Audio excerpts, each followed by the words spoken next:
Olá, professor Michael Gandhi. Estamos aqui para aquela revisão de matemática, certo? Nome matemática, cálculo 1 ou cálculo diferencial integral. Todos esses têm o mesmo nome, mesmo sinônimo, tá certo? Hoje é uma aula de revisão. Então, como é aula de revisão, nós vamos ver parte de limite, parte de derivadas e suas aplicações e também parte de integral, principalmente teorema fundamental do cálculo. Então acompanhe aí, porque nós vamos começar agora, ok? Então a primeira questão é envolvendo cálculo de limites. Então no cálculo de limites nós temos os limites nas quais nós podemos apenas substituir. Nós temos os limites indeterminados, que são aqueles limites onde quando você substitui para onde o x está se aproximando ou o x está tendendo, ele vai dar 0 no denominador e 0 no numerador. Temos os cálculos de limites no infinito, quando o x tende a mais ou menos infinito, e temos também os limites infinitos, que é aqueles que quando você substitui para onde o x está tendendo, ele vai dar 0 no denominador e não zera o numerador. Então, esses limites são os que nós vamos calcular agora, como revisão da nossa matemática 1, ok? Então, o primeiro limite diz o seguinte: calcula o limite de x ao cubo menos 3x ao quadrado mais x menos 1 quando o x tende a menos infinito. O que é que nós temos? Nós temos aí um polinômio do terceiro grau. Qualquer polinômio, fica aí agora a dica Gandhi, certo?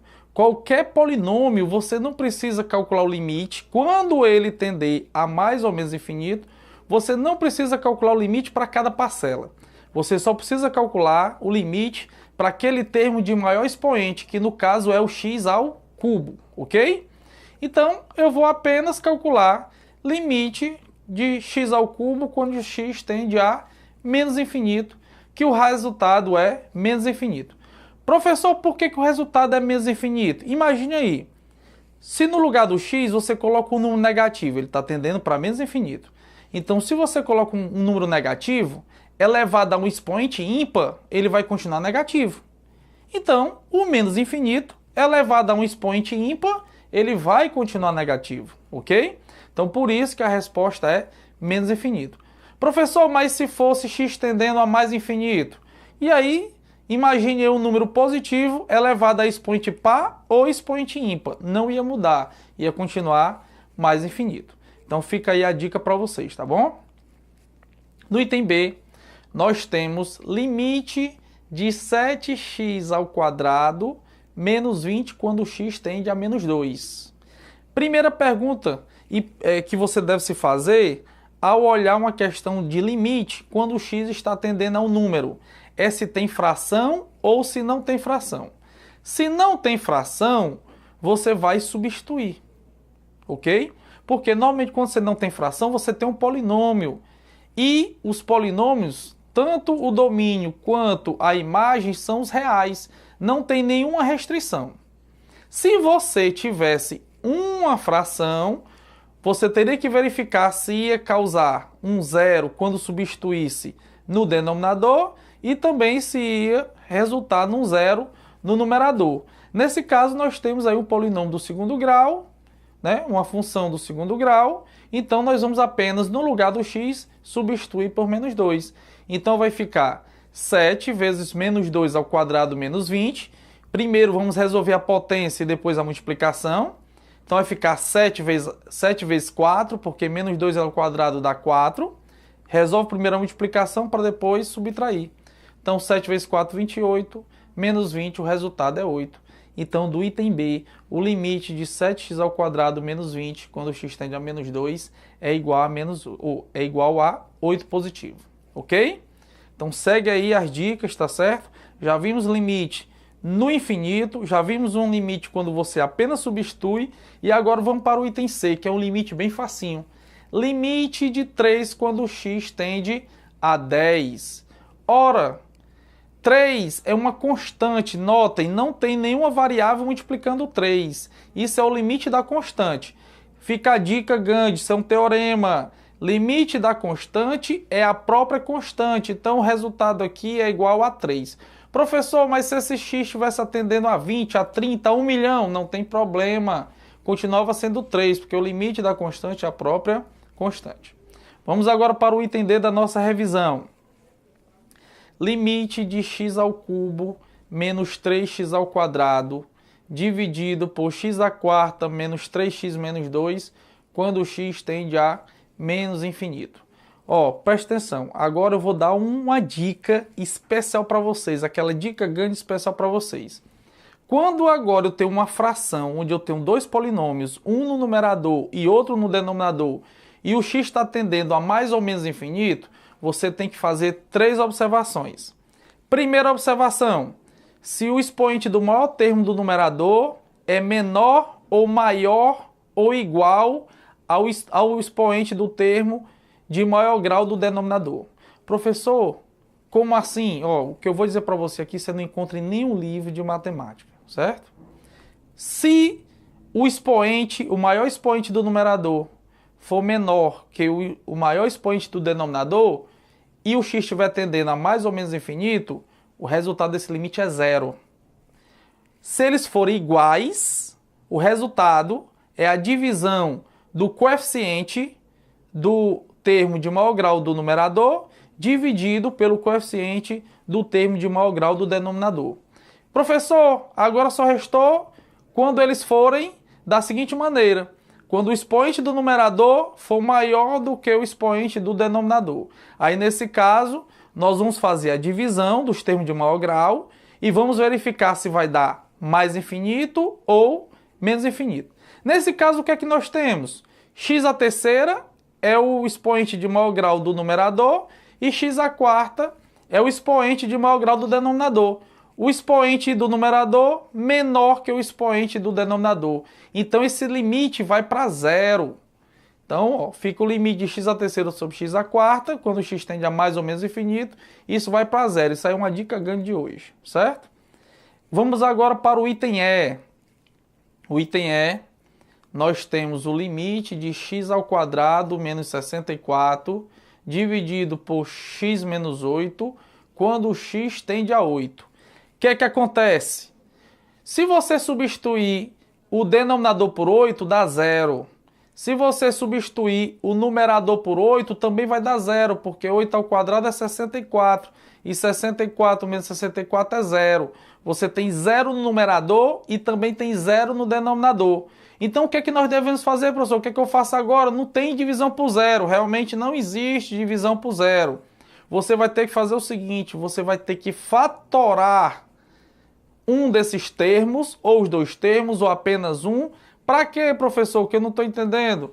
Para justamente simplificar, você tem que eliminar esse termo que está dando zero. O nome desses limites são limites indeterminados. São aqueles que, quando você substitui direto, dá zero sobre zero. Professor, mas como é que eu faço para fatorar isso? Notem, x ao quadrado menos 64. X ao quadrado menos 64, isso é um produto notável.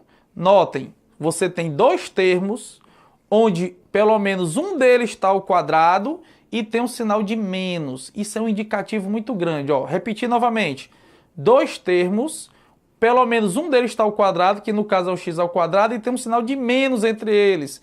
Professor, isso vai recair em quê? Vai recair no produto da soma pela diferença. Soma de quem? Das raízes de cada termo.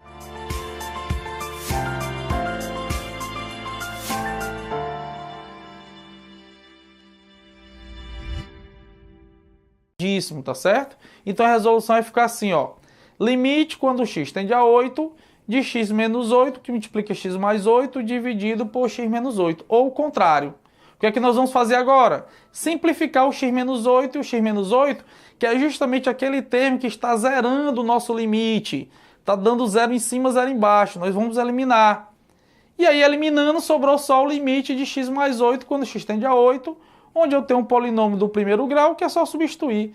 E 8 mais 8 é igual a 16. Então fica a dica, se der zero em cima, zero embaixo, você vai procurar meios de colocar em evidência ou transformar esse produto notável, se for o caso, ou se for uma função do segundo grau, uma equação do segundo grau, você também fatorar para poder justamente simplificar este limite do numerador com o denominador, e aí você pode aplicar, ok? Item F. Bom, no item F nós já temos aí um limite um pouco mais caprichado, certo? Se nós substituirmos por zero tanto em cima quanto embaixo, também vai dar 0 sobre 0. Nós temos novamente um limite indeterminado, só que agora nós temos um limite indeterminado com raiz. Se você tem um limite indeterminado que tem raiz, você vai ter que racionalizar. Eita, professor, faz tempo que eu não sei o que é isso. O que é racionalizar?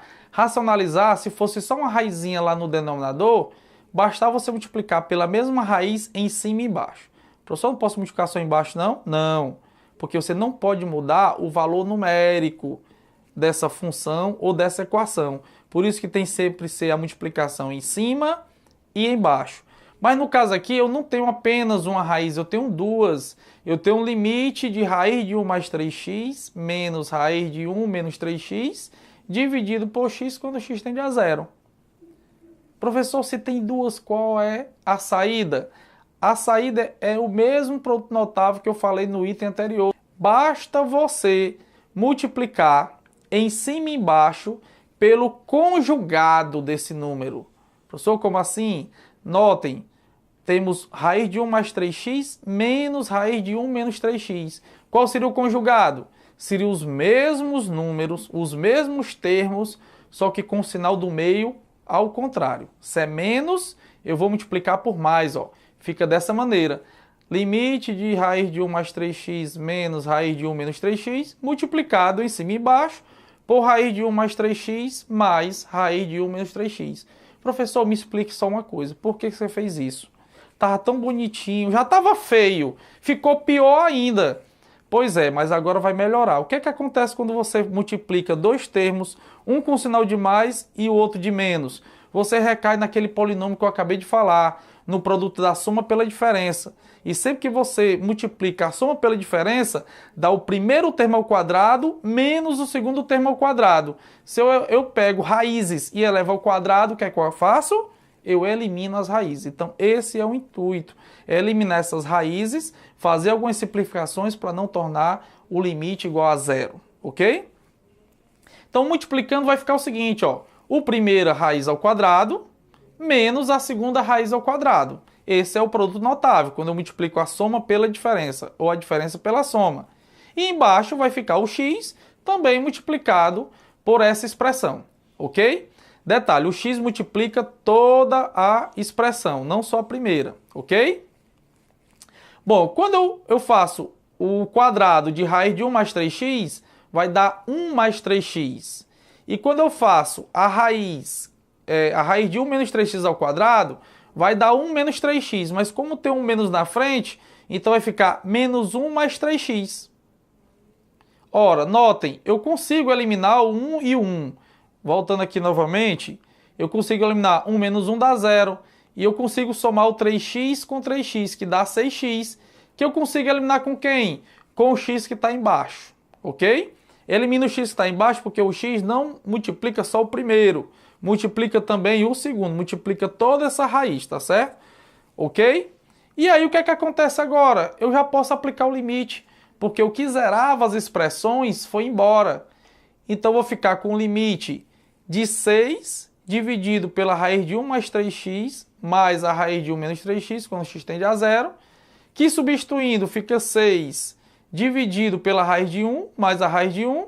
Como a raiz de 1 é 1, eu vou ficar com 1 mais 1, 2, e 6 por 2 é igual a 3, ok? Então, não esqueça, se você tem raiz, você vai racionalizar. E se você tiver uma soma ou uma subtração, você vai multiplicar pelos mesmos termos, mas com sinal contrário. Vamos agora para o item G. No item G, se vocês observarem, eu tenho um limite de x ao quadrado menos 2 dividido por 1 mais x, quando o x tende a menos 1 pela esquerda. Esse sinal de menos em cima não significa que é um negativo do negativo, ou que é um expoente. Esse menos em cima significa a esquerda. Se tivesse um mais, seria a direita. Significa o seguinte, que quando eu tenho um x tendendo a um número, eu estou dizendo que o x está se aproximando do número. Nesse caso, ele está se aproximando por onde? Pela esquerda do menos 1. que seria o quê, professor? O menos 2, o menos 1/2, qualquer número que tivesse à esquerda do menos 1.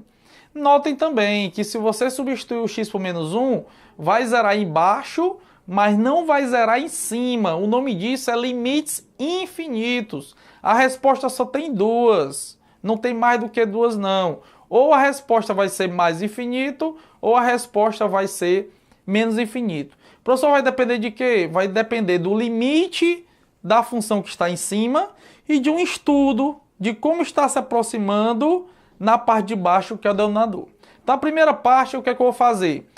Como zerou embaixo e não zerou em cima, eu vou separar. Primeiro, eu vou calcular o limite só do denominador. Então, vai ficar o limite de x ao quadrado menos 2, quando o x tende a menos 1 pela esquerda. E aí eu posso substituir menos 1 ao quadrado menos 2, que dá 1 menos 2, que o resultado é menos 1. O que me importa aí, galera, o que me importa não é o valor menos 1, mas o sinal negativo. Porque para saber se é mais ou menos infinito, o que nós vamos fazer é jogo de sinal. Então, no caso aí, o que me importa é porque deu menos 1, um valor negativo. Vamos agora fazer um estudo de como esse denominador está chegando a zero. Notem, ele está chegando a zero pela esquerda. Então, vamos aqui fazer algumas concepções. Ora, 1 mais x tende a zero por valores negativos. Por quê? Imagina aí, ó, você tem 1 mais x e o x está se aproximando, está aqui, ó, o mais x. E ele diz que o x está tendendo a menos 1. Está aqui o menos 1. Só que ele está tendendo a menos 1 vindo pela esquerda. Quem que está à esquerda do menos 1? Pensa aí, já pensou aí em casa? Pensou? Ó, quem está à esquerda do menos 1, falam bem bonitinho, menos 2. Não precisa pensar muito não, menos 2. Pense no primeiro inteiro. Se tu pegares o menos 2 e substituir no lugar do x, fica o menos 2, que é menos 1. Ou seja, qualquer número que tu substitua à esquerda do menos 1, que é o que ele está pedindo, o resultado vai ser negativo. Então, por isso que eu falo que 1 mais x tende a zero por valores negativos. Ora, se a parte de cima está negativa e a parte de baixo também é negativa, menos com menos vai dar o quê? Mais. Então, nós temos aí o limite, esse limite infinito, ele é mais infinito, ok? Bom, encerramos aqui essa nossa primeira parte, ok? Vamos agora para a segunda, vamos começar as questões, as revisões que envolvem derivada e suas aplicações. Limite, quem quiser depois manda alguma dúvida e vamos agora para a derivada, ok? Obrigado.